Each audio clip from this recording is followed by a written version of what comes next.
Video start हो रहा है।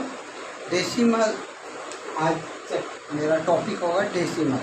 डेसिमल को कैसे सॉल्व करते हैं इसके बारे में बात करते हैं। सिंपल रूप से बताऊंगा, इजीली आपको पता चल जाएगा। कोई भी डेसिमल्स नंबर है, डेसिमल नंबर फ्रैक्शन से ही निकला। कोई भी फ्रैक्शन एक डेसिमल भी होता है। जैसे लाइक 2/7, अगर इसको हम कन्वर्ट करें डेसिमल में, मीन्स डिवाइड करें 7 का 2 में, तो 7 2 में डिवाइड करेंगे तो क्योंकि ये स्मॉल वैल्यू है इसलिए यहाँ पर 0 आएगा, पॉइंट लगा। 7 2 जा 14, 6 पॉइंट ऑलरेडी है, 0 ऑलरेडी हो जाएगा। और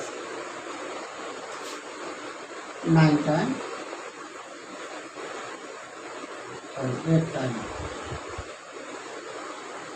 तो ये इसका डेसिमल क्या हो गया 0.28।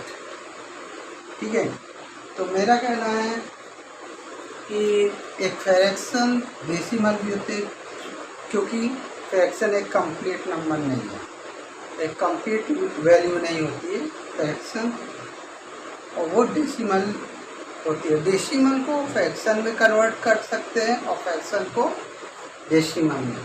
ठीक, डेसिमल टॉपिक लिया था मैंने, मैं फ्रैक्शन में चला गया थोड़ा सा आप लोगों को समझाने के लिए। डेसिमल को कैसे, डेसिमल में मल्टीप्लिकेशन ऐड वगैरह आप तो लास्ट ईयर क्लासेस में कर चुके हैं। अब मैं उसको मल्टीप्लिकेशन में बताऊंगा, डेसिमल में मल्टीप्लिकेशन कैसे करते हैं। ठीक है, 4 का सिंपल से आपको मल्टीप्लाई कर देना, जितने भी डिजिट आपको पॉइंट नहीं देखना, ये 0 पॉइंट, ये डेसिमल है, 0.2 इंटू 4 आपको मल्टीप्लाई कर देना। 2 4 जा 8 और 4 का 0 में हुआ 0। अब आपको ये ध्यान देना है, डेसिमल मतलब यूनिट साइड से, यूनिट प्लेस से कितने डिजिट्स के बाद डेसिमल है, क्योंकि यहाँ पर एक ही नंबर के बाद डेसिमल लगा हुआ, तो यहाँ से काउंट करेंगे 1। आंसर हो गया। सेकेंड एग्जाम्पल लेते हैं, 0.123 इंटू 5। इसको कैसे सिंपल आपको करें, 3 5 जा 15, कैरी 1, 5 2 जा 10 11, 5 1 जा 5 एंड 6 और 5 0 0। कितनी डिजिट के बाद पॉइंट लगा है 1 2 3, 3 डिजिट के बाद, तो 1 2 3 काउंट आप यूनिट प्लेस से ही करेंगे, वंस प्लेस से। ओके, अब अभी तो इंटीजर को हमने डेसिमल में मल्टीप्लिकेशन किया, अब डेसिमल को डेसिमल में ही मल्टीप्लाई कर रहे हैं। 0.12 इंटू 0.2। अब इसको कैसे करें, सिंपल, जैसे आप लोग मल्टीप्लाई करते हैं वैसे ही कीजिए। 2 2 या 4, 2 1 या 2, 2 0 0, आप 0 करेंगे, 0 0 0 और 2 0 0, इतना हुआ। अब आपको काउंट करना है यूनिट प्लेस पर, क्योंकि यहाँ पर दोनों साइड ही आपको डेसिमल नंबर्स हैं, तो दोनों साइड से काउंट करें। यहाँ पर 1 हुआ, ठीक है, यहाँ पर 2 इधर हो गए, कितने टोटल डिजिट हो गए 3 डिजिट, 1 इसका और 2 इसका, कितने हो गए 3 डिजिट। तो 3 डिजिट के बाद पॉइंट लगाएंगे, आंसर क्या हुआ 0.024। ओके, अगर आप यहाँ पर लगाते हो तो रॉन्ग है आंसर, आपको एचबी मार्क्स नहीं मिलेगी। सर एक बार और बताइए। ठीक है, स्टूडेंट ने कहा एक बार और रिपीट कीजिए, तो मैं एक और एग्जाम्पल लेकर के इसको बता दे रहा हूँ। 0.2 इंटू 316 ठीक है। 8 2 जा 16, 8 0 0, 8 डिजिट का हो गया। 6 2 जा 12, 6 0 0, 2 डिजिट हो गए। 2 1 जा 2 and 2 0 0, 3 डिजिट हो गए। 1 2 3, 6 2 जा 6, 3 0 0, 6 3 3 6 0। कितने डिजिट के बाद पॉइंट लगाए? 1 डिजिट के बाद। रॉन्ग, 1 इधर 1 इधर, कितने हुए? 2 डिजिट। दोनों साइड के काउंट करेंगे क्योंकि डिवाइड जिससे कर रहे हैं वो भी डेसिमल नंबर है और जिसमें डिवाइड हो रहा है वो भी डेसिमल, दोनों को काउंट करेंगे। तो 2 डिजिट 1 and 2, 1 2, यहाँ आंसर क्या हो? 063.36।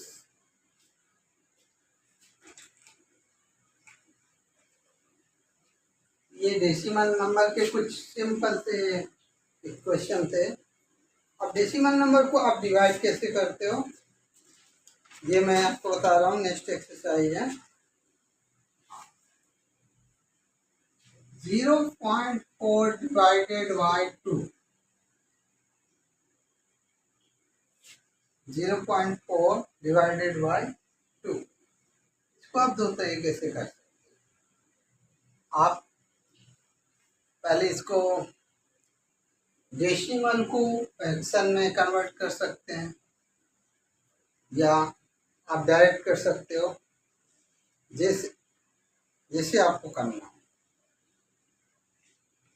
तो डेसिमल फ्रैक्शन को डेसिमल में कन्वर्ट कैसे करते हैं मैंने बताया था। 0.4 पॉइंट किधर है? यहाँ पर 1 0 डिवाइडेड बाय 2, ये कितना हो गया? 4/10, 4/10 डेसिमल में कन्वर्ट हुआ। जहाँ पर डेसिमल है वहाँ पर 1 और इधर जितनी डिजिट हो वहाँ पर 0 बढ़ाते जाएंगे। ठीक है, सपोज यहाँ पर 2 होता तो 1 0 और बढ़ जाता, 3 होता तो और, क्योंकि एक ही डिजिट है। 4.1 डिवाइडेड बाय 2।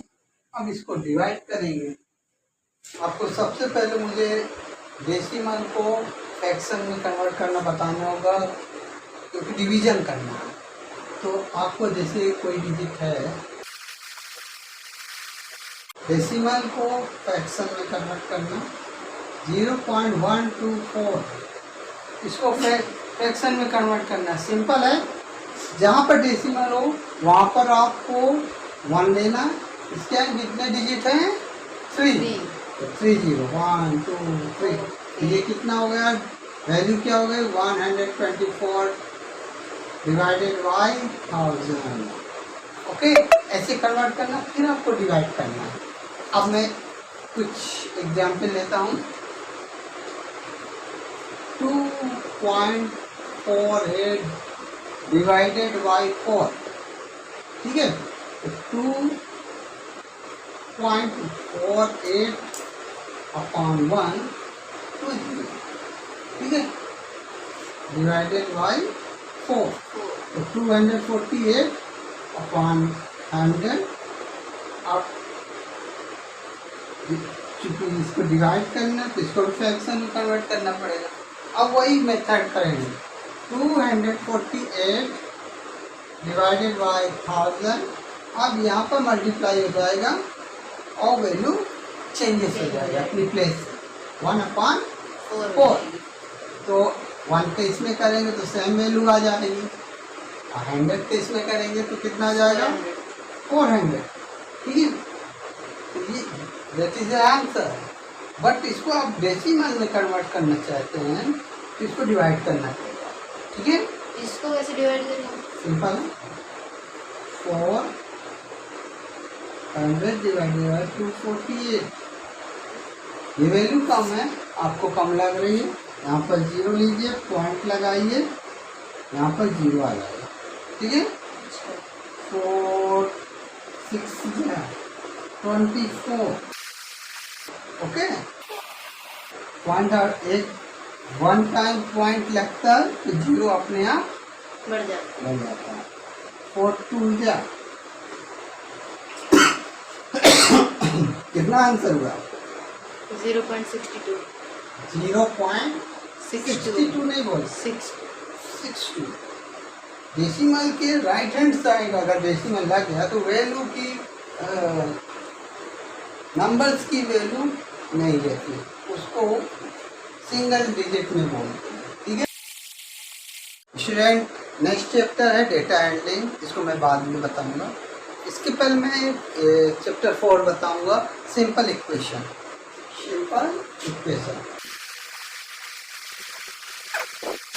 जब भी इक्वेशन की बात आती है तो आपको अलजेब्रा याद आता होगा। अलजेब्रा तो सर हमने अभी पढ़ा ही नहीं है। अलजेब्रा आपने इक्वेशन पढ़े होंगे,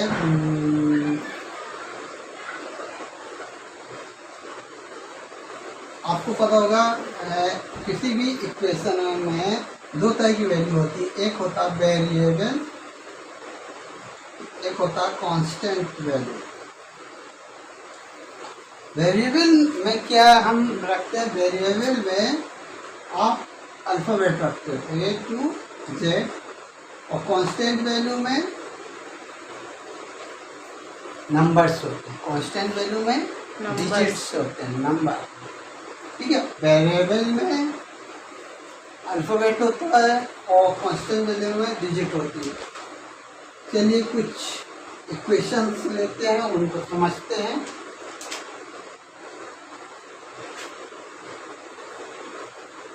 इससे क्योंकि सिंपल इक्वेशन की बात हो रही तो मैं सिंपल ही लूँगा।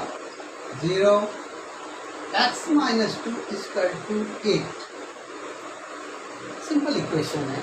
इसमें सिंगल वेरिएबल है और कांस्टेंट वैल्यू है। मल्टीपल वेरिएबल के में अगली चैप्टर में आएगा या नेक्स्ट क्लास में आएगा। सर यहाँ x की क्या वैल्यू है? x की वैल्यू यहाँ पर देखिए, यहाँ पर x के पहले कोई कांस्टेंट वैल्यू नहीं है ना, कुछ नहीं है, इसलिए x की वैल्यू 1 लेते हैं। जब किसी वेरिएबल में उसके पहले कोई भी कांस्टेंट वैल्यू नहीं है, इसका मतलब वो सिंगल 1 माना जाता है। ओके, तो इसको इस इक्वेशन को सॉल्व करना है, x की वैल्यू फाइंड करना है। x की वैल्यू ये क्या है? Constant value. ये क्या है? Constant value. इसको कहाँ पर होना चाहिए? कांस्टेंट वैल्यू के पास। ट्रांसपोरेशन कर देंगे, ट्रांसपोरेशन 2 को उधर ले जाएंगे 8 की साइड। दोनों कांस्टेंट वैल्यू है, दोनों एक साथ होना चाहिए। ये 2 जाएगा। जब वैल्यू ट्रांसफ़र होती है तो अपने डिजिट चेंज कर देती है। जब वैल्यू कोई ट्रांसफ़र होती है, या राइट साइड से लेफ्ट साइड आती है, लेफ्ट साइड से राइट साइड जाती है, तो अपने डिजिट चेंज कर देती है। ये 2 उस साइड जाएगा, माइनस में था उस साइड गया, राइट हैंड साइड गया तो क्या हुआ? प्लस हो गया। x = x की वैल्यू कितनी हो गई? 10। x की वैल्यू कितनी हो गई? 10। अब आपको चेक करना है कि हमारे आंसर सही है कि नहीं। x की वैल्यू 10 कैसे होगी? 8 + 2 10। अब आपको चेक करना, वेरीफाई करना है कि आपका आंसर सही करेक्ट है या रॉन्ग है। तो आप इस x की वैल्यू को सब्स्टिट्यूट कर देंगे इक्वेशन में, जो एक आपका इक्वेशन है इसमें सब्स्टिट्यूट कर देंगे। x की जगह क्या रख देंगे? 10। ठीक है, 10 - 2 कितना होता है? 8। करेक्ट है, वैल्यू इसका मतलब करेक्ट है। कुछ और सिंपल इक्वेशन लेते हैं, एक्शन में लेते हैं। एक्शन में m/5 = 3। अब आप सोचोगे फ्रैक्शन में आ गया, इसको कैसे ट्रांसफॉर्मेशन करें? कुछ सिंपल है, फ्रैक्शन को फ्रैक्शन से ही ऑपरेट करेंगे। 1 लगा देंगे। 1 लगा देंगे। आप इसको क्रॉस मल्टीप्लिकेशन कर देंगे। क्या कर देंगे? Cross multiplication. इसको बोलते हैं क्रॉस मल्टीप्लिकेशन 5 into 3 पहले 1 into m 1 into 1 m और 5 into 3 m equal to 50. That is the answer. Okay. m into 1 and m का 1 5. कुछ और इक्वेशन लेते हैं. 3s plus 12 equal to 0. हमें वेरिएबल की वैल्यू फाइंड करना होता है. आपको पता होगा हमेशा वेरिएबल की वैल्यू फाइंड करना होता है. इस s की ये वैल्यू, ठीक है. तो 3s ट्रांसफॉर्मेशन करेंगे. ट्रांसफॉर्मेशन इधर है कांस्टेंट वैल्यू, ये है कांस्टेंट वैल्यू, ठीक है. इसको ले जाएंगे तो 12 उधर जाएगा तो क्या हो जाएगा? 0 12 0 1 2 0 1 2 0 1 2 क्यों 0 प्लस पहले में से है, उधर जाएगा तो 0 माइनस 2 नहीं होगा. हाँ 0 माइनस इसका सिंबल चेंज होगा. तो 3s इक्वल टू -12 सब्ट्रैक्ट किया कोई वैल्यू. अब s इक्वल टू मल्टीप्लिकेशन में कोई वैल्यू हो वेरिएबल के साथ, ये मल्टीप्लिकेशन कोई भी वैल्यू ऐसे लिखी है, इसका मतलब ये दोनों मल्टीप्लिकेशन है. क्या है? इनके मल्टीप्लिकेशन बीच में कोई भी सिंबल है, प्लस माइनस कुछ भी, तो क्या माना जाता है? मल्टीप्लिकेशन. ठीक है. तो ये 3 उधर जब जाएगा तो सिंबल चेंज हो जाएगा. तो मल्टीप्लाई का अपोजिट डिवाइड क्या होगा? अपोजिट ट्रांसफॉर्मेशन फिर हो रहा है यहाँ पर. 3 s इक्वल टू 3 4 12 होता है -4. s equal to -4. ठीक है. थोड़ी कंफ्यूज हो तो 4 होता है. 2q plus 6 equal to 0. 2q. ठीक है. 2q ट्रांसफॉर्मेशन करेंगे, 6 को उधर ले जाएंगे तो क्या हो जाएगा? 0 minus 6 very good. 2q equal to -6 0 subtract किए. अब फिर ट्रांसफॉर्मेशन होगा, इधर का 2 का होगा, है ना. q equal to -6 divided by 2. हाँ 2 q equal to -3. That is the answer.